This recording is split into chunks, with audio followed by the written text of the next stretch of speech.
Hello friends, ಹೇಗಿದ್ದೀರಾ? ಇವತ್ತು ನಾನು ಯೂಟ್ಯೂಬ್ ಕ್ಲೋಸ್ ಮಾಡಬೇಕು ಅಂತ ಒಂದು ನಿರ್ಧಾರ ಮಾಡಿದ್ದೀನಿ. ಯಾಕೆ ಅಂದರೆ, ನಿಜ ಹೇಳಬೇಕು ಅಂದರೆ ನನಗೆ ಕೆಲವೊಂದು ರೀಸನ್ಸ್ ಇದೆ ನಾನು ಯೂಟ್ಯೂಬ್ ಕ್ಲೋಸ್ ಮಾಡೋದಕ್ಕೆ. ಯೂಟ್ಯೂಬ್ ನಾನು ಸ್ಟಾರ್ಟ್ ಮಾಡಿ 2 ವರ್ಷ ಆಯಿತು. ಮಾನಿಟೈಸೇಷನ್ ಆಯಿತಾ ಅಂದರೆ, ಅದೇ ಹೇಳ್ತಾರಲ್ಲ, ಗೋಡೆ ಮೇಲೆ ಅಡ್ಡದೀಪ ಅನ್ನೋ ಹಾಗೇ ನಂದು ಮಾನಿಟೈಸೇಷನ್ಗೆ ಬಂತು. ಡಾಲರ್ಸನ್ನು ತೋರಿಸ್ತಾ ಇದೆ. ಆದರೆ $10 ಆಗಲೇಬೇಕಂತೆ ಯೂಟ್ಯೂಬ್ ಗೂಗಲ್ ಆ್ಯಡ್ಸೆನ್ಸ್ ಬರೋದಕ್ಕೆ. ನಂದು ಇನ್ನೂ $4 ಇದೆ. 6 ತಿಂಗಳಾಯಿತು, ಇನ್ನೂ $3 $4 ಆಗೋದಕ್ಕೆ. ನನಗೆ ವ್ಯೂಸ್ ಬರ್ತಾ ಇರಲಿಲ್ಲ. ಆವಾಗ ನಾನು ಅರ್ಥ ಮಾಡ್ಕೋಬೇಕಾಗಿತ್ತು, ನನ್ನ ಕಂಟೆಂಟ್ ಏನು ಹಾಕ್ತಾ ಇದ್ದೆ ಅದು ಜನ ನೋಡ್ತಾ ಇಲ್ಲ, ನೋಡೋಕ್ಕೆ ಇಷ್ಟಪಡ್ತಾ ಇಲ್ಲ ಅಂತ. ಆ್ಯಕ್ಚುಲಿ ನಂದು 2 ವಿಡಿಯೋ ತುಂಬ ಚೆನ್ನಾಗಿ ವೈರಲ್ ಆಗಿದೆ. ಆದರೆ ಆ 2 ವಿಡಿಯೋನೇ ವೈರಲ್ ಆಗಿರೋದು, ಆಯಿತಾ? ಅದು ವೈರಲ್ ಆದಾಗ ನನ್ನ ಯೂಟ್ಯೂಬ್ ಚಾನಲ್ಲು ಮಾನಿಟೈಸೇಷನ್ ಆಗಿರಲಿಲ್ಲ. ಅಂದರೆ ವೈರಲ್ ಆದಾಗ ನಮಗೆ ದುಡ್ಡು ಬರಲ್ಲ. ಮಾನಿಟೈಸೇಷನ್ ಆಗಿ ಆಮೇಲೆ ವೈರಲ್ ಆಗುತ್ತಲ್ಲ, ಆವಾಗಲೇ ದುಡ್ಡು ಬರೋದು. ಅಂದರೆ 1000 ವ್ಯೂಗೆ $1 ಅಂತ ಲೆಕ್ಕ ಇಟ್ಕೊಳ್ಳಿ, ಅಂದರೆ $80. ಇವಾಗ 1000 ವ್ಯೂಸಲ್ಲ, ಆ 2 ವಿಡಿಯೋಸ್ ಏನು ವೈರಲ್ ಹೋಗಿದೆಯೋ ಅದು 12,000 16,000ವರೆಗೂ ಹೋಗಿದೆ. ಅದು 2 ವಿಡಿಯೋ. ಅದಾದರೆ ನಾನು ಹಾಕಿರೋ 150 ವಿಡಿಯೋಗಳಲ್ಲಿ ಪ್ರತಿ ಸಲ ಈ ಥರ ಕ್ಯಾಮ್ರಾ ಮುಂದೆ ಕೂತ್ಕೊಂಡು ಮಾತಾಡಿಕೊಂಡು ನಾನು ವಿಡಿಯೋ ಹಾಕ್ತೀನಿ. ಅದಕ್ಕೊಂದು ಎಫರ್ಟ್ಸ್ ಆಗುತ್ತೆ. ನಾನು ಯೂಸ್ ಮಾಡೋ ಎಡಿಟಿಂಗ್ ಆ್ಯಪ್ ಬಂದು YouCut ಅಂತ. ಅದರಲ್ಲಿ ವಾಟರ್ ಮಾರ್ಕ್ ಬರೋದಿಲ್ಲ. ನೀವು ಫ್ರೀಯಾಗೆ ಡೌನ್ಲೋಡ್ ಮಾಡಿಕೊಂಡು ಅದನ್ನು ಯೂಸ್ ಮಾಡ್ಬೋದು. ಅದನ್ನು ನಾನು ಪ್ರಮೋಟ್ ಏನು ಮಾಡ್ತಾ ಇಲ್ಲ. ಬಟ್ ಡೇ 1ಇಂದ ಲಾಸ್ಟ್ವರೆಗೂ YouCut ತುಂಬ ಚೆನ್ನಾಗಿ ಹೆಲ್ಪ್ ಆಯಿತು. ಕೈನ್ ಮಾಸ್ಟರಲ್ಲಾದರೂ ವಾಟರ್ ಮಾರ್ಕ್ ಬರುತ್ತೆ. ಪ್ರೋ ಅಂತ ತೊಗೊಂಡಾಗ ನಿಮಗೆ ವಾಟರ್ ಮಾರ್ಕ್ ಬರಲ್ಲ. ಆದರೆ YouCutಲ್ಲೂ ಪ್ರೋ ತೊಗೊಂಡಿದ್ದೀನಿ ನಾನು. ಇವಾಗ ಇಡೀ ವರ್ಷಕ್ಕೆ $400 ಮಾತ್ರ ಕಟ್ಟಬೇಕು, ಅಷ್ಟೇ ಸಾಕು. YouCut ಪ್ರೋಗೂ ಸಿಕ್ಬಿಡುತ್ತೆ. ಅದು ಇಡೀ ವರ್ಷ, 1 ವರ್ಷಕ್ಕೆ ಅಂತ ಆಗುತ್ತೆ. ಅದು ವಾಟರ್ ಮಾರ್ಕು ಇರಲ್ಲ, ಏನೂ ಇಲ್ಲ. VN ಪ್ಲೇಯರ್ ಏನೋ ನನಗೆ ಗೊತ್ತಿಲ್ಲ, ನಾನು ಟ್ರೈ ಮಾಡಿಲ್ಲ. ಬಟ್ ಇಷ್ಟು ಮಾಡಿ ಮಾಡಿ ಮಾಡಿ ನನಗೆ ಡಿಮೋಟಿವೇಟ್ ಆಗಿ ಒಂದು ಕಂಟೆಂಟ್ ಬಗ್ಗೆ ಕೂತ್ಕೊಂಡು ಮಾತಾಡೋಣ ಅಂತ ನಮಗೆ ಮೋಟಿವೇಟ್ ಬರೋದೇ ಇಲ್ಲ. ಯಾಕಂದರೆ 2 ವರ್ಷದಿಂದ ಮಾಡ್ತಾ ಇರ್ತೀವಲ್ಲ, ಮನೆಯವರೆಲ್ಲ ಏನು ಹೇಳ್ತಿರ್ತಾರೆ, ಸುಮ್ಮನೆ ಮಾಡ್ತಾ ಇದೆಯಾ ನಿನ್ನ ಆಸೆ ತೀರಿಸ್ಕೊಳ್ಳೋಕ್ಕೆ ಅಂತ. ಅದೇನೋ ಟ್ರೂ. ನನ್ನ ಪೊಸೆಸಿವ್ನೆಸ್ಗೆ ನಾನು ಅಯ್ಯೋ ಕೂತ್ಕೊಂಡು ಮಾತಾಡೋಣ ಅಂತ ಹೇಳಿ ಮಾತಾಡ್ತಾ ಇರ್ತೀನಿ, ಹೆಲ್ಪ್ ಮಾಡೋಣ ಅಂತ ಹೇಳಿ ಹೆಲ್ಪ್ ಮಾಡ್ತಾ ಇರ್ತೀನಿ. ತುಂಬ ಪ್ಯಾರಾಲಿಸಿಸ್ ವೀಡಿಯೋಸೇ ಜಾಸ್ತಿ ಓಡಿದೆ. ಆ ಪ್ಯಾರಾಲಿಸಿಸ್ ವೀಡಿಯೋಸನ್ನು ಇವಾಗ ಬರೀ 40ರಿಂದ 50. ಏನಾಯಿತು, ಪ್ಯಾರಾಲಿಸಿಸ್ ಜನ ಜಾಸ್ತಿ ಫೋನ್ ಮಾಡೋಕ್ಕೆ ಶುರು ಮಾಡ್ತಿದ್ರು, ಹೆಲ್ಪ್ ಮಾಡಿ ಹಂಗೆ ಹಿಂಗೆ ಅಂತ ಹೇಳಿ. ನಾನೇನು ಮಾಡಿದೆ, ನಾನು ತುಂಬ ಬ್ಯುಸಿ ಇರ್ತೀನಿ ಅಂತ ಹೇಳಿ ಈ ಯೂಟ್ಯೂಬ್ನ ನಂಬ್ಕೊಂಡು ಮತ್ತು ಈ ಬಿಸ್ನೆಸ್ ಮಾಡೋಣ ಅಂತ ಹೇಳಿ ನಂಬ್ಕೊಂಡು ನಾನೊಂದು 4-5 ತಿಂಗಳು ಏನೂ ಮಾಡಲಿಲ್ಲ. 4-5 ತಿಂಗಳು ನಾನು ಏನೂ ಮಾಡಲಿಲ್ಲ. ಈ ಬಿಸ್ನೆಸ್ ಮಾಡೋಣ ಅಂತ ಹೇಳಿ ವೀಡಿಯೋಸ್ ಮಾಡಿ, ಕೋರ್ಸ್ ಮಾಡಿ, ಆ ಕೋರ್ಸ್ನ ಒಂದು ಆ್ಯಪ್ಗೆ ಇದು ಮಾಡಿ, ಒಂದು ವೆಬ್ಸೈಟ್ಗೆ ಹಾಕಿ, ಅದಕ್ಕೆಲ್ಲ ತುಂಬ ದುಡ್ಡು ಖರ್ಚಾಯಿತು. ಒಂದು ಹೇಳಬೇಕಂದ್ರೆ 2 ವರ್ಷ ಹಿಂದೆನೂ ನಾನು ಲಾಸ್ ಮಾಡಿಕೊಂಡೆ ಮೆಡಿಟೇಷನ್ ಕೋರ್ಸ್ ಮಾಡಿ ಅದನ್ನು ಮಾರೋದಕ್ಕೆ. ಇವಾಗ ಪ್ಯಾರಾಲಿಸಿಸ್ ಕೋರ್ಸ್ ಮಾಡಿ ಅದನ್ನು ಮಾರೋದಕ್ಕೂ ಮತ್ತೆ ಇದಾಯಿತು. ಫೇಸ್ಬುಕ್ ಆ್ಯಡ್ಸ್ ಕೊಡೋಣ ಅಂತ ಹೇಳಿದ್ರೆ ಅದಕ್ಕೂ ಒಂದು ಟರ್ಮ್ಸ್ ಆ್ಯಂಡ್ ಕಂಡೀಷನ್ಸ್ ಇದೆ. ಏನಂದರೆ ಫೀಡ್ಬ್ಯಾಕ್ ಬೇಕು. ಜನರು ಫೀಡ್ಬ್ಯಾಕ್ ಕೊಟ್ಟರೆ, ಲೈಕ್ಸ್ ಕೊಟ್ಟರೆ ಮಾತ್ರನೇ ಅದು ಮಾನಿಟೈಸ್ ಆಗುತ್ತೆ. ಮಾನಿಟೈಸ್ ಆದಮೇಲೆ ನಾವು ಆ್ಯಡ್ಸ್ ಕೊಡಬೇಕು ಅಂತ ಏನೋ ಆಗುತ್ತೆ. ಪಾಪಪ್ ಬಂತು, ನಿಮಗೆ ಮಾನಿಟೈಸ್ ಆಗಿಲ್ಲ ಮತ್ತು ನಿಮಗೆ ನಿಮ್ಮ ಚಾನೆಲ್ಗೆ ಇದು ಆ್ಯಡ್ಸ್ ಕೊಡೋಕ್ಕಾಗೋದಿಲ್ಲ ಅಂತ, ಎಲಿಜಿಬಲ್ ಇಲ್ಲ ಅಂತ ಹೇಳಿ. ಸೊ ಎಲ್ಲ ಕಡೆಯಿಂದನೂ ಮೋಟಿವೇಟ್ ಆಗಿಬಿಟ್ಟಿದ್ದೆ. ಸರಿ, ನಾನೇ ಕೂತ್ಕೊಂಡು ಎಲ್ಲರನ್ನೂ ಮೋಟಿವೇಟ್ ಮಾಡ್ತಾ ಇರಬೇಕಾದ್ರೆ ನಾನೇ ಇಷ್ಟು ಡಿಮೋಟಿವೇಟ್ ಆಗಿ 4 ಮಂತ್ಸ್ 5 ಮಂತ್ಸಿಂದ ಏನೂ ಇಲ್ಲ, ನಾಟ್ ಇವನ್ ₹1 ಸಂಪಾದನೆ ಇಲ್ಲ. ತುಂಬ ಬೇಜಾರಾಗಿತ್ತು. ಹೆಲ್ಪ್ ಮಾಡೋದಷ್ಟೇ ಆಗ್ತಾಯಿತ್ತು. ಇನ್ನೂ ಪ್ಯಾರಾಲಿಸಿಸ್ ಪೇಷಂಟ್ಸು ತುಂಬ ಪುಣ್ಯಾತ್ಮರು ಫೋನ್ ಮಾಡೋರು, ನನಗೆ ಕೋರ್ಸ್ ತೊಗೊಳಕ್ಕಾಗಲ್ಲ, ಒಂದು ಕೆಲಸ ಮಾಡಿ ಫ್ರೀಯಾಗಿ ಇದು ಮಾಡಿ, ಫ್ರೀಯಾಗಿ ಹೇಳ್ಕೊಡಿ ಅಂತ. ಮೆಡಿಟೇಷನ್ನು ಫ್ರೀಯಾಗಿ ಕೇಳಿದ್ದಾರೆ ಎಷ್ಟೋ ಜನ, ಪ್ಯಾರಾಲಿಸಿಸ್ ಕೋರ್ಸೂ ಫ್ರೀಯಾಗಿ ಕೇಳಿದ್ದಾರೆ. ಪ್ಯಾರಾಲಿಸಿಸ್ ಅವ್ರಿಗೆ ನಾನು ಫ್ರೀ ಮೆಡಿಟೇಷನ್ ಕೋರ್ಸ್ ಅಂತಲೇ ನಾನು ಅದರಲ್ಲಿ ಮಾಡಿದ್ದೆ. ಸೊ ಇವಾಗ ಏನಾಯಿತು ಅಂದರೆ ಲಾಸ್ಟ್ಗೆ ಎಲ್ಲ ಡಿಮೋಟಿವೇಟ್ ಆಯಿತು, ಲಾಸ್ ಆಯಿತು. 4-5 ತಿಂಗಳಿಂದ ತುಂಬ ಪ್ರಾಬ್ಲಮಲ್ಲಿ ಸಿಕ್ಕಾಕೊಂಡು ಜನರನ್ನ ನಂಬಿ ಜನನೇ ಮೋಸ ಮಾಡೋ ಹಾಗಾಯಿತು. ಅಂದರೆ ಜನ ಲೈಕ್ ಮಾಡ್ತಾರೆ, ಶೇರ್ ಮಾಡ್ತಾರೆ, ಸಬ್ಸ್ಕ್ರೈಬ್ ಮಾಡ್ತಾರೆ ಅಂತ ಹೇಳಿ ನಾವು ಯೂಟ್ಯೂಬ್ ಚಾನಲ್ ಮಾಡ್ತೀವಿ, ಆದರೆ ಅದು ಡಿಮೋಟಿವೇಟ್ ಆಯಿತು. ಸರಿ ಯೂಟ್ಯೂಬ್ ಕ್ಲೋಸ್ ಮಾಡೋಣ ಅಂದರೆ ಯೂಟ್ಯೂಬಿಂದ ಒಂದು ಮೆಸೇಜ್ ಬರುತ್ತೆ. ಏನಂತ ಬರುತ್ತೆ, ನೀವು ಯೂಟ್ಯೂಬ್ ಕ್ಲೋಸ್ ಮಾಡಬೇಕು ಅಂತ ಡಿಸೈಡ್ ಮಾಡಿದರೆ ಯೂಟ್ಯೂಬ್ ಚಾನೆಲ್ಲು ನಿಮ್ಮದು ಆಲ್ರೆಡಿ ಮಾನಿಟೈಸೇಷನ್ ಆಗೋ ಪರಿಸ್ಥಿತಿನಲ್ಲಿದೆ, ಸಿಚುವೇಷನಲ್ಲಿದೆ. ನಿಮ್ದು ಇನ್ನೂ ಗೂಗಲ್ ಆ್ಯಡ್ಸೆನ್ಸ್ ಬರಬೇಕು. ಗೂಗಲ್ ಆ್ಯಡ್ಸೆನ್ಸ್ ಬರೋದಕ್ಕೆ $10 ಆಗಬೇಕು. ಇನ್ನೊಂದು ಗೂಗಲ್ ವ್ಯೂಸ್ ಮಾಡಿರೋದ್ರಿಂದ ನನಗೆ ದುಡ್ಡು ಏನಾದರೂ ಬಂದರೆ ಅದು $100 ಆಗಬೇಕು. ಅರ್ಥ ಆಯ್ತಾ? $100 ಆಗೋವರೆಗೂ ನೀವು ದುಡ್ಡು ಡ್ರಾ ಮಾಡ್ಕೊಳ್ಳೋಕ್ಕಿಲ್ಲ. ಅದಕ್ಕೆ ಏನಾಯಿತು, ಕ್ಲೋಸ್ ಮಾಡೋಣ ಅಂತ ಡಿಸೈಡ್ ಮಾಡಿದೆ. ಮೋಸ್ಟ್ಲಿ ಡಿಸೈಡ್ ಮಾಡಿ ಇವಾಗ ನಿಮಗೆ ಹೇಳೋಣ ನಾನು ಕ್ಲೋಸ್ ಮಾಡ್ತಾ ಇದ್ದೀನಿ ಚಾನೆಲ್ಲು ಅಂತ ಹೇಳಿ. ಬಟ್ 2 ಇಯರ್ಸ್ ನಾನು ಸತತ ಪ್ರಯತ್ನ ಪಟ್ಟಿದ್ದೀನಿ ಮತ್ತು ವೀಡಿಯೋಸ್ ಹಾಕಿದ್ದೀನಿ, ಹೆಲ್ಪ್ ಮಾಡಿದ್ದೀನಿ ಎಷ್ಟೋ ಜನಕ್ಕೆ. ಬಟ್ ಏನೂ ಪ್ರಯೋಜನ ಇಲ್ಲ. ಕಂಟೆಂಟು, ಎಂಟರ್ಟೈನ್ಮೆಂಟು, ಡ್ಯಾನ್ಸು ಈ ಥರ ಎಲ್ಲ. ನಾನು ಕ್ಲಾಸಿಕಲ್ ಡ್ಯಾನ್ಸೇ ಮಾಡಬೇಕಾಗಿತ್ತು ಅಂತ ಅನಿಸುತ್ತೆ ಒಂದೊಂದು ಸಲ. ಬಟ್ ಏನಾಗುತ್ತೆ, ಫ್ಯಾಮ್ಲಿ ಇರೋದಕ್ಕೆ ನಾವು ಮಾಡೋದಾ ಬೇಡವಾ ಅಂತಲೂ ಒಂದು ರಿಸ್ಕ್ ತಗೊಳ್ಳೋದು ಬೇಡ ಅಂತ ಹೇಳಿ ನಾವು ಸುಮ್ಮನೆ ಆಗಿರ್ತೀವಿ. ಈಗ ಕ್ಲೋಸ್ ಮಾಡಬೇಕಾದ್ರೆ ಎಷ್ಟು ಮನಸ್ಸಿಗೆ ಚುಚ್ಚುತ್ತೆ. ಅದಕ್ಕೆ ನಾನು ಯೂಟ್ಯೂಬ್ ಹೇಳ್ದಂಗೆ ನೀವು ವೀಕ್ಷಕರಿಗೆ ಒಂದಷ್ಟು ಕಂಟೆಂಟ್ಸ್ ಕೊಡಿ, ಅವರು ಯಾವ ಟಾಪಿಕ್ ಬಗ್ಗೆ ನಿಮಗೆ ಹೇಳ್ತಾರೋ ಮಾಡಿ ಅಂತ, ಆ ಟಾಪಿಕ್ ಬಗ್ಗೆ ಮಾಡಿ ಅಂತ. ಯೂಟ್ಯೂಬ್ ನನಗೆ ಸಜೆಸ್ಟ್ ಮಾಡಿದ್ದು ಪ್ಯಾರಾಲಿಸಿಸೇ. ಯಾಕೆಂದರೆ ಆ ಪ್ಯಾರಾಲಿಸಿಸ್ ವೀಡಿಯೋಸ್ ಮಾತ್ರನೇ ಜಾಸ್ತಿ ವೈರಲ್ ಹೋಗಿತ್ತು. ಸೊ ಅದ್ರ ಮೇಲೇ ನಾನು ಬಂದಿದ್ದೆ, ಆಯಿತು ಓಕೆ ಮಾಡೋಣ ಅಂತ. ಈಗ ನಾನು ಕೆಲವೊಂದು ಟಾಪಿಕ್ಸ್ ಹೇಳ್ತೀನಿ. ಯೂಟ್ಯೂಬ್ ಕಂಟಿನ್ಯೂ ಮಾಡಿ ಮೇಡಮ್ ಅಂತ ನೀವು ಹೇಳಿದ್ರೆ ನಾನು ಕಂಟಿನ್ಯೂ ಮಾಡ್ತೀನಿ. ಯಾಕಂದರೆ ನಾನೊಂದು ಮ್ಯಾಥಮೆಟಿಕ್ಸ್ ಟೀಚರು, ಹಾಗೆ ಇವಾಗ ಲೆಕ್ಚರರ್ ಅಂತ ಅಂದ್ಕೊಂಡಿದ್ದೀನಿ. ಇವಾಗ ನೀವೇನಾದರೂ first PUC, second PUC mathematics ಪಾಠ ಮಾಡಿ, 10th ಸ್ಟ್ಯಾಂಡರ್ಡ್ ಪಾಠ ಮಾಡಿ, ಇಲ್ಲಾಂದರೆ BSc MSc ಮ್ಯಾಥಮೆಟಿಕ್ಸ್ ಪಾಠ ಮಾಡಿ ಅಂತ ಹೇಳಿದ್ರೆ ನಾನು ಎಲ್ಲ ಒಂದು ಚಾಪ್ಟರ್ಸ್ ಮೇಲೂ ಪಾಠ ಮಾಡಿಕೊಂಡು ಹೋಗ್ತೀನಿ. ಇಲ್ಲ ನಿಮಗೆ ಭಗವದ್ಗೀತಾ ಯಾರಿಗಾದರೂ ಇಂಟ್ರೆಸ್ಟ್ ಇದೆ, ಯಾಕಂದರೆ ನನಗೆ ಭಗವದ್ಗೀತಾ ಇಲ್ಲ ಅಂದರೆ ನನಗೆ ಲೈಫೇ ಇಲ್ಲ.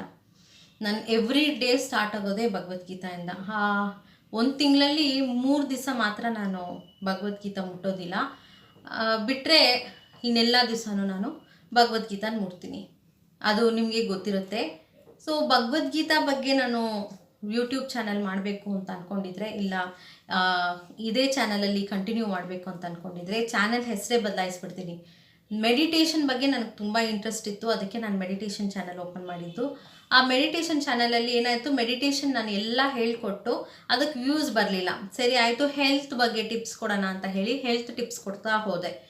ಅದಕ್ಕೂ ವ್ಯೂಸು ಕೆಲವೊಂದು ಬರುತ್ತೆ, ಕೆಲವೊಂದು ಹೋಗುತ್ತೆ. ಹೆಂಗೆಂಗೋ 1200 1400 ಸಬ್ಸ್ಕ್ರೈಬರ್ಸ್ ಏನೋ ಆಗಿದ್ದಾರೆ. ಇಷ್ಟು ಸಬ್ಸ್ಕ್ರೈಬರ್ಸು ಆಗಿ ಇಷ್ಟು ವರ್ಷದಿಂದ ನಾನು ಇದ್ದು ಇವಾಗ ಕ್ಲೋಸ್ ಮಾಡಬೇಕಂದ್ರೆ ಬೇಜಾರಾಗುತ್ತೆ. ಯಾಕಂದರೆ ಮೋಟಿವೇಶನ್ ಸಿಗಬೇಕಲ್ಲ, ಅಟ್ಲೀಸ್ಟ್ ವ್ಯೂಸ್ ಆದರೂ ಸಿಗಬೇಕಲ್ಲ. ಒಂದು 10-12 ವ್ಯೂಸ್ ಬರ್ತಾ ಇದೆ ಅಂದರೆ ತುಂಬ ಬೇಜಾರಾಗುತ್ತೆ. ಸರಿ, ನೆಕ್ಸ್ಟ್ ನಾನು ಟಾಪಿಕ್ಸ್ ಏನು ಹೇಳಿದೋ 2 ಟಾಪಿಕ್ಸ್ ಕೊಟ್ಟಿದ್ದೀನಿ. ಇವಾಗ 3ನೇ ಟಾಪಿಕ್ ಕೊಡ್ತಾ ಇದ್ದೀನಿ, ಮೋಟಿವೇಶನ್ನು. ನೀವು ಸೆಲ್ಫ್ ಮೋಟಿವೇಶನ್ನು ಮಾಡಬೇಕು. ನೀವು ಮೋಟಿವೇಶನ್ ಬಗ್ಗೆನೇ ನೀವು ಯಾವಾಗಲೂ ವೀಡಿಯೋಸ್ ಮಾಡಿ ಅಂತ ಹೇಳಿದ್ರೆ ನಾನು ಮೋಟಿವೇಶನ್ ಬಗ್ಗೆ ಮಾಡ್ತೀನಿ. ಯಾಕಂದರೆ ನಾನು ಆಲ್ರೆಡಿ ಎಷ್ಟೋ ಮೋಟಿವೇಶನ್ ಬಗ್ಗೆ ನಾನು ವೀಡಿಯೋಸ್ ಮಾಡಿದ್ದೀನಿ, ಅದಕ್ಕೆ ಅಷ್ಟೊಂದು ಇದು ಸಿಕ್ಕಿಲ್ಲ, ವ್ಯೂಸ್ ಸಿಕ್ಕಿಲ್ಲ. ಇನ್ನು ಭಗವದ್ಗೀತಾ ಟ್ರೈ ಮಾಡಿಲ್ಲ, ಮ್ಯಾಥ್ಸ್ ಟ್ರೈ ಮಾಡಿಲ್ಲ. ಭಗವದ್ಗೀತಾ ಸೀರೀಸ್ ಸ್ಟಾರ್ಟ್ ಮಾಡಿ ಅಂದರೆ ನನಗೆ ತುಂಬ ಖುಷಿ ಆಗುತ್ತೆ. ಸೊ ಇವಾಗ ಮೆಡಿಟೇಷನ್ನು, ಮೋಟಿವೇಶನ್ನು, ಭಗವದ್ಗೀತಾ, ಮ್ಯಾಥಮೆಟಿಕ್ಸು. ಇನ್ನು ಒಂದು ಟಾಪಿಕ್ ಅಂದರೆ ಸ್ಟೋರಿ ಟೆಲ್ಲಿಂಗ್. ನಾನು ತುಂಬ ಒಳ್ಳೆ ಕ್ರಿಯೇಟರ್, ಸುಳ್ಳು ಹೇಳಬಾರ್ದು. ನಾನು ಕತೆ ಬರೆಯೋದ್ರಲ್ಲಿ, ಒಂದು ಸ್ಟೋರಿನ ಕ್ರಿಯೇಟ್ ಮಾಡೋದ್ರಲ್ಲಿ ನನಗೆ ತುಂಬ ಇಂಟ್ರೆಸ್ಟ್ ಇದೆ. ನಿಮ್ಗೆ ಯಾವುದಾದ್ರೂ ಸ್ಟೋರೀಸ್ ಹೇಳಬೇಕು ಅಂದರೆ ನಾನೇ ಒಂದು ಹೊಸ ಸ್ಟೋರಿನ ಕ್ರಿಯೇಟ್ ಮಾಡಿಕೊಂಡು ನಾನು ನಿಮಗೆ ಆ ಸ್ಟೋರಿ ಸೀರೀಸ್ ಬೇಕು ಅಂದರೆ ಸೀರೀಸ್ ಬರುತ್ತೆ. ಬಟ್ ನಾನು ಕೂತ್ಕೊಂಡು ಮಾತಾಡೋದಿಲ್ಲ. ಮೋಸ್ಟ್ಲಿ ನನ್ನ ಮುಖ ನೋಡಿಕೊಂಡು ನಾನು ಹೇಳೋ ಸ್ಟೋರೀಸ್ನ ನೀವು ಕೇಳೋ ಹಾಗಿದ್ರೆ ನೀವು ಕೇಳಿ, ಇಲ್ಲ ಅಂದರೆ ನಾನು ಅದಕ್ಕೆ ಆ್ಯನಿಮೇಷನ್ ಮಾಡಬೇಕಾಗತ್ತೆ. ಸ್ವಲ್ಪ ಆ್ಯನಿಮೇಷನ್ ಕಲ್ತಿದ್ದೀನಿ, ಒಂದಷ್ಟು ಎಷ್ಟು ಆ್ಯಪ್ಗಳಲ್ಲಿ ಕಲ್ತಿದ್ದೀನಿ ಮೊನ್ನೆ. ಈ 4 ಮಂತ್ಸ್ ಏನು ಮನೆಯಲ್ಲಿ ಕೂತಿದ್ದಲ್ಲ, ಸುಮ್ಮನೆ ಟೈಮ್ ವೇಸ್ಟ್ ಮಾಡಿಕೊಂಡು ಅದರಲ್ಲಿ ನಾನು ಆ್ಯನಿಮೇಷನ್ ಸ್ವಲ್ಪ ಕಲ್ತಿದ್ದೀನಿ. ಆ ಥರ ಆ್ಯನಿಮೇಷನ್ನು ಮಾಡಿಕೊಂಡು ನಿಮಗೆ ನಾನು ಹೇಳ್ಬೋದು. ಸೊ ಭಗವದ್ಗೀತಾ ಸೀರೀಸ್ ಬೇಕಾ, ಸ್ಟೋರಿ ಟೆಲಿಂಗ್ ವೆಬ್ ಸೀರೀಸ್ ಥರ ಸ್ಟೋರಿ ಟೆಲಿಂಗ್ ಸೀರೀಸ್ ಬೇಕಾ, ಇದು ಮೆಡಿಟೇಷನ್ ಬೇಕಾ, ಮೋಟಿವೇಶನ್ ಬೇಕಾ, ಮತ್ತು ಮ್ಯಾಥಮೆಟಿಕ್ಸ್ ಬೇಕಾ, ಈ 5 ಟಾಪಿಕ್ಸ್ಗಳಲ್ಲಿ ನೀವು ನನಗೆ ಚೂಸ್ ಮಾಡಿ ಹೇಳಿ, ನಾನು ಮಾಡ್ತೀನಿ. ಇದು ಒಂದು ವಾರ ನೀವು ಯಾರಾದರೂ ನನಗೆ ಕಮೆಂಟ್ಸ್ ಮಾಡಿದ್ರೆ ಓಕೆ ಪರವಾಗಿಲ್ಲಪ್ಪ, ಕಮೆಂಟ್ಸ್ ಬಂದಿದೆ, ಇದ್ರ ಮೇಲೆ ನಾನು ವಿಡಿಯೋ ಮಾಡ್ಬೋದು ಅಂತ ಒಂದು ಆಸೆ ಆಗುತ್ತೆ. ಕ್ಲೋಸ್ ಮಾಡೋಕ್ಕೆ ಬೇಡ, ಇದೇ ಚಾನೆಲ್ ಹೆಸರನ್ನೇ ನಾನು ಬದಲಾಯಿಸ್ಬಿಡ್ತೀನಿ. ರಮಣಿ ಯೂನಿವರ್ಸಲ್ ಮೆಡಿಟೇಷನ್ ಅಂತ ಏನಿದೆ ಅದನ್ನು ರಮಣಿ ಯೂನಿವರ್ಸಲ್ ಅಂತ ಮಾಡಿಟ್ಬಿಡ್ತೀನಿ. ಯೂನಿವರ್ಸ್ ಅಂದರೆ ನನಗೆ ತುಂಬ ಇಷ್ಟ, ಅಂದರೆ ಈ ಯೂನಿವರ್ಸ್ ಅಂದರೆ ನನಗೆ ತುಂಬ ಇಷ್ಟ. ಗಾಡ್ ಅಂದರೆ ಯೂನಿವರ್ಸ್, ಯೂನಿವರ್ಸ್ ಅಂದರೆ ಗಾಡ್, ಕೃಷ್ಣ ಅಂದರೆ ಯೂನಿವರ್ಸ್, ಆ ಥರ ನಾನು ತುಂಬ ತುಂಬ ನಂಬ್ತೀನಿ. ಯಾರಾದರೂ ನಾನು ಯೂಟ್ಯೂಬ್ನಲ್ಲಿ ಇರಬೇಕು, ನಾನು ಕ್ಲೋಸ್ ಮಾಡಬಾರ್ದು ಯೂಟ್ಯೂಬು, ನೀವು ಈ 5 ಟಾಪಿಕ್ಸಲ್ಲಿ ಯಾವುದಾದ್ರೂ ಒಂದು ಚೂಸ್ ಮಾಡಿ ಹಾಕಿ. ಯಾವುದು ಟಾಪಿಕ್ಕು ಜಾಸ್ತಿ ಕಮೆಂಟ್ಸ್ ಬಂದಿರುತ್ತೋ ಆ ಟಾಪಿಕ್ಗೆ ನಾನು ಮಾಡ್ತೀನಿ. ಇಲ್ಲ ಅಂದರೆ ಯೂಟ್ಯೂಬ್ ಕ್ಲೋಸ್ ಮಾಡ್ತೀನಿ. ಸುಮ್ಮನೆ ಇದಕ್ಕೆ ಟೈಮ್ ವೇಸ್ಟ್ ಮಾಡೋ ಬದಲು ಪಾಪ ಮಕ್ಳಿಗಾದರೂ ಕೂತ್ಕೊಂಡು ಮ್ಯಾಥಮೆಟಿಕ್ಸ್ ಹೇಳ್ಕೊಡ್ಬೋದು. ತುಂಬ ಜನ ಮಕ್ಕಳು ವೆಯ್ಟ್ ಮಾಡ್ತಿರ್ತಾರೆ. ಆನ್ಲೈನಲ್ಲೂ ನಾನು ಮ್ಯಾಥಮೆಟಿಕ್ಸ್ ಹೇಳ್ಕೊಡ್ಬೋದು. ಆನ್ಲೈನ್ ಟ್ಯೂಷನ್ಸು ಮ್ಯಾಥಮೆಟಿಕ್ಸ್ ತೊಗೋಬೇಕು ಅಂತ ಅಂದರೆ ನೀವು ಕಮೆಂಟ್ಸ್ ಮಾಡಿ, ಮೇಲ್ ಐ ಡಿ ನಾನು ಕಳಿಸಿರ್ತೀನಿ ಕೆಳಗಡೆ, ಆ ಮೇಲ್ ಐ ಡಿಗೆ ನೀವು ಮೇಲ್ ಮಾಡ್ಬೋದು. ಮಾತಾಡ್ತಾ ನಾವು ಹಾಗೆ ಟ್ಯೂಷನ್ಸ್ ಮಾಡ್ಬೋದು. ಯಾಕಂದರೆ ನಾನು ತುಂಬ ಬ್ಯುಸಿ ಇರ್ತೀನಿ, ಇನ್ಮೇಲಿಂದ ಕೆಲಸಕ್ಕೆ ಹೋಗಬೇಕು ಅಂತಲೂ ಟ್ರೈ ಮಾಡ್ತಾಯಿದ್ದೀನಿ. ಅಂದರೆ ಆಗೋಗಿದೆ ಅಂತ ಅಂದ್ಕೊತೀನಿ. ನಾಳೆಯಿಂದ ನಾನು ಬ್ಯುಸಿ ಇರ್ತೀನಿ. ನಾನು ಬರೋಷ್ಟೊತ್ತಿಗೆ 9:30 10 ಗಂಟೆ ಆಗ್ಬೋದು ಮನೆಗೆ. ನೈಟ್ ಕೂತ್ಕೊಂಡು ನಾನು ವಿಡಿಯೋ ಮಾಡಬೇಕಾಗತ್ತೆ. ಪ್ರತಿ ದಿವಸ ನಾನು ಈ 2 ವರ್ಷ ಕೆಲಸದಿಂದ ಬಂದು ಸುಸ್ತಾಗಿ ಪಾಠ ಮಾಡಿ ಅದಾದಮೇಲೆ ಕೂತ್ಕೊಂಡು ನಾನು ವಿಡಿಯೋ ಮಾಡ್ತಾಯಿದ್ದು. ಎಷ್ಟೊಂದು ಎಫರ್ಟ್ಸು. ಅದನ್ನು ಎಡಿಟ್ ಮಾಡೋದಕ್ಕೆ 1 hour 2 hour ಆಗ್ತಿತ್ತು. ಆಮೇಲೆ ಅಪ್ಲೋಡ್ ಮಾಡೋದಕ್ಕೂ ಅಷ್ಟೇ ಅರ್ಧ ಗಂಟೆ ಅಂತೂ ಅಪ್ಲೋಡಿಂಗೇ ಹೋಗುತ್ತೆ.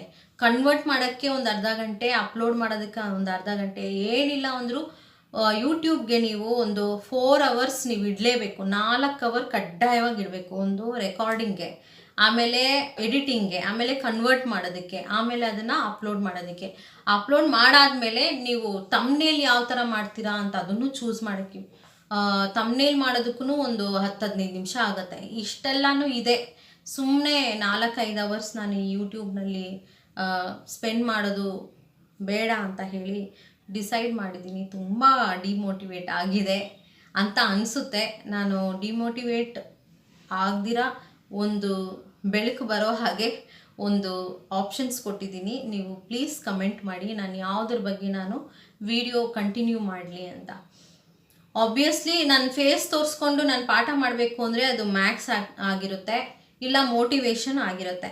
ಸೊ ಸ್ಟೋರಿ ಟೆಲ್ಲಿಂಗಲ್ಲಿ ನನ್ನ ಫೇಸ್ ತೋರಿಸಲ್ಲ. ನಾನು ಆ್ಯನಿಮೇಷನ್ ಏನಾದರೂ ಇಟ್ಟು ನಾನು ಕನ್ನಡ ಸ್ಟೋರಿ ಟೆಲ್ಲಿಂಗ್ ಮಾಡ್ತೀನಿ, ಕನ್ನಡನೇ ಮಾಡ್ತೀನಿ. ಇಂಗ್ಲೀಷ್ ಮಾಡ್ಬೋದು, ನಾನಿಲ್ಲ ಅಂತ ಹೇಳಿಲ್ಲ. ಅದೇ ಹೇಳ್ತಾರಲ್ಲ, ಏನಾಗಿದೆ ಅಂದರೆ ನಾನು ಏನು ಮಾಡಿದೆ ಅಂದರೆ ಇಂಗ್ಲೀಷ್ನ ಚೇಸ್ ಮಾಡ್ತಾ ಹೋದೆ. ಪ್ರತಿ ಸಲ ಇಂಗ್ಲೀಷ್ ಕಲಿಬೇಕು ಮತ್ತು ಇಂಗ್ಲೀಷ್ ಮಾತಾಡಬೇಕು ಅಂತ ಹೇಳಿ ತುಂಬ ಇಂಗ್ಲೀಷ್ ಬಗ್ಗೆ ರಿಸರ್ಚ್ ಮಾಡಿದೆ, ತುಂಬ ಇಂಗ್ಲೀಷ್ ಪ್ರಾಕ್ಟೀಸ್ ಮಾಡಿದೆ. ಆದರೆ ಏನಾಯಿತು, ಇಂಗ್ಲೀಷಲ್ಲೂ ನಾನು ವೀಡಿಯೋಸ್ ಹಾಕಿದ್ದೀನಿ, ಬೇಕಾದ್ರೆ ಚೆಕ್ ಮಾಡಿ. ನಾನು ಕೋರ್ಸ್ಗಳು ಮಾಡಿರೋದೆಲ್ಲನೂ ಇಂಗ್ಲೀಷಲ್ಲೇ. ಅದೊಂದೇನೋ ಒಂದು ಇಂಗ್ಲೀಷ್ ಅಂತ ಹೇಳಿ, ಬಟ್ ಕನ್ನಡಿಗರು ಮಾತ್ರನೇ ನಾನು ವೀಡಿಯೋಸ್ ನೋಡ್ತಾ ಇರೋದು ಅಂತ ನನಗೆ ಗೊತ್ತು. ಮತ್ತು ತುಂಬ ಕಡಿಮೆ ಜನ ನೋಡ್ತಾ ಇದ್ದಾರೆ. ಯಾವುದ್ರ ಬಗ್ಗೆ ನಾನು ಚಾನಲ್ ಮಾಡಬೇಕಪ್ಪ, ಅಕ್ಕ ತಂಗಿರಾಗಿರಲಿ, ಅಣ್ಣ ತಮ್ಮಂದಿರಾಗಿರಲಿ, ಹಿರಿಯರು ನನಗೆ ಸಜೆಸ್ಟ್ ಮಾಡಿ ನನಗೆ ಭಗವದ್ಗೀತಾ ಹೇಳಿ ಅಂತ. ನಾನು ನಿಜವಾಗ್ಲೂ ಭಗವದ್ಗೀತಾ ಒಂದು ಅಧ್ಯಾಯದಲ್ಲಿ ಪ್ರತಿಯೊಂದು ಶ್ಲೋಕನ ನಾನು ಎಕ್ಸ್ಪ್ಲೇನ್ ಮಾಡೋದಕ್ಕೆ ತುಂಬ ತುಂಬ ಆಸೆ ಪಡ್ತೀನಿ. ಯೋಚನೆ ಮಾಡಿ ನಾನು ಯಾವುದ್ರ ಬಗ್ಗೆ ನಾನು ವಿಡಿಯೋ ಮಾಡಬೇಕು ಅಂತ. ಕ್ಲಾಸಿಕಲ್ ಡ್ಯಾನ್ಸ್ ನಂದು ಜೂನಿಯರ್ ಅಷ್ಟೇ ಆಗಿರೋದು, ನಂದು ಯಾವ ಸರ್ಟಿಫಿಕೇಷನು ಆಗಿಲ್ಲ, ಆಯಿತಾ. ಸೊ ಇಷ್ಟು ಮಾತ್ರ ಹೇಳಿದ್ದೀನಿ. ಇನ್ನು ಬೇರೆ ಎಲ್ಲನೂ ಓಕೆ. ನ್ಯೂರೋ ಎಜುಕೇಷನ್ ಬಗ್ಗೆ ಮಾತಾಡೋಣ ಅಂದರೆ ಅದು ರಿಸರ್ಚ್ ಆಗಿದೆ. ಬ್ರೈನ್ ಬಗ್ಗೆ ಮಾತಾಡೋಣ ಅಂದರೆ ಒಂದು ವಿಡಿಯೋ ಹಾಕಿದ್ದೆ, ಅದ್ರ ಬ್ರೈನ್ ಬಗ್ಗೆ ತುಂಬ ಕಡಿಮೆ ವ್ಯೂಸ್ ಬಂದಿತ್ತು. ಆಮೇಲೆ ಇಂಟ್ರೆಸ್ಟೇ ಆಗಲಿಲ್ಲ. ಬ್ರೈನ್ ಪಾರ್ಟ್ಸ್ ಬಗ್ಗೆ ಮಾತಾಡೋಣ, ಹೇಗೆ ಮೆದುಳು ವರ್ಕ್ ಆಗುತ್ತೆ, ಆ ನ್ಯೂರೋನ್ಸ್ ಹೇಗೆ ವರ್ಕ್ ಆಗುತ್ತೆ ಅದೆಲ್ಲನೂ ಟ್ರೈ ಮಾಡಿದೆ. ಅದಕ್ಕೂ ವ್ಯೂಸ್ ಬರಲಿಲ್ಲ, ಡಿಮೋಟಿವೇಟ್ ಆಯಿತು, ಮತ್ತೆ ಏನಕ್ಕೆ ಹಾಕಬೇಕು ಅಂತ. ಇಷ್ಟೊತ್ತು ನಾನು ವಿಡಿಯೋನ ನೋಡಿದ್ದಕ್ಕೆ ತುಂಬ ಥ್ಯಾಂಕ್ಸ್. ಮತ್ತು ಯೂಟ್ಯೂಬ್ ಚಾನೆಲ್ ಮಾಡಬೇಕು ಅಂತ ಅಂದ್ಕೊಂಡಿದ್ರೆ ತುಂಬ ಪೇಷನ್ಸ್ ಇಟ್ಕೊಂಡಿದ್ರು ಸಾಕಾಗಲ್ಲ.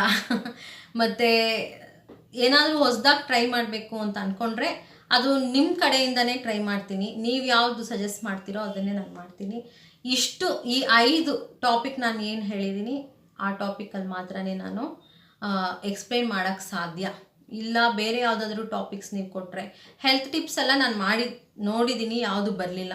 ಸೊ ಹೆಲ್ತ್ ಟಿಪ್ಸ್ ವರ್ಕೌಟ್ ಆಗಲಿಲ್ಲ ಅನ್ನೋದು ನನಗೆ ಗೊತ್ತಾಯಿತು. ಇವಾಗ ನೀವೇ ಹೇಳಬೇಕು ಏನು ಮಾಡಬೇಕು ಅಂತ. ಸಿನಿಮಾ ರಿವ್ಯೂ ಮಾಡಿ ಅಂತ ಹೇಳಬೇಡಿ. ಎಲ್ಲ ಸಿನಿಮಾಗಳಿಗೆ ಹೋಗಿ ನಾನು ಕೂತ್ಕೊಂಡು ಸಿನಿಮಾ ಹಾಲಲ್ಲಿ ಥಿಯೇಟ್ರಲ್ಲಿ ಕೂತ್ಕೊಂಡು ನೋಡಿಬಿಟ್ಟು ನಿಮಗೆ ರಿವ್ಯೂ ಮಾಡ್ಕೊಂಡು ಕೂತ್ಕೊಳ್ಳೋಕ್ಕಾಗಲ್ಲ. ಅದಕ್ಕೆ ಅಂತಲೇ ತುಂಬ ಜನ ಇರ್ತಾರೆ. ತುಂಬ ಇಷ್ಟ ಆಗುತ್ತೆ ಸಿನಿಮಾ ರಿವ್ಯೂ ಮಾಡೋಣ ಅಂತ, ಬಟ್ ಯಾರು ಮಾರಾಯ ಹೋಗಿ ದುಡ್ಡು ಕೊಟ್ಟು ಆ ಟಿಕೆಟ್ ತಗೊಂಡು ಕೂತ್ಕೊಂಡು ಎಲ್ಲ ಫುಲ್ ಸಿನಿಮಾ ನೋಡಿ 2.5 ಅವರ್ ಬಂದು ನಾನು ನಿಮಗೆ ರಿವ್ಯೂ ಕೊಡೋದು, ಅದು ಇನ್ನೂ ಕಷ್ಟ ಆಗುತ್ತೆ. ಓಕೆನಾ? ಸೊ ತುಂಬ ಜನ ಸಿನಿಮಾ ರಿವ್ಯೂ ಕೇಳ್ತೀರಾ, ಅದಕ್ಕೋಸ್ಕರನೇ ನಾನು ಅದನ್ನು ಹೇಳಿದೆ.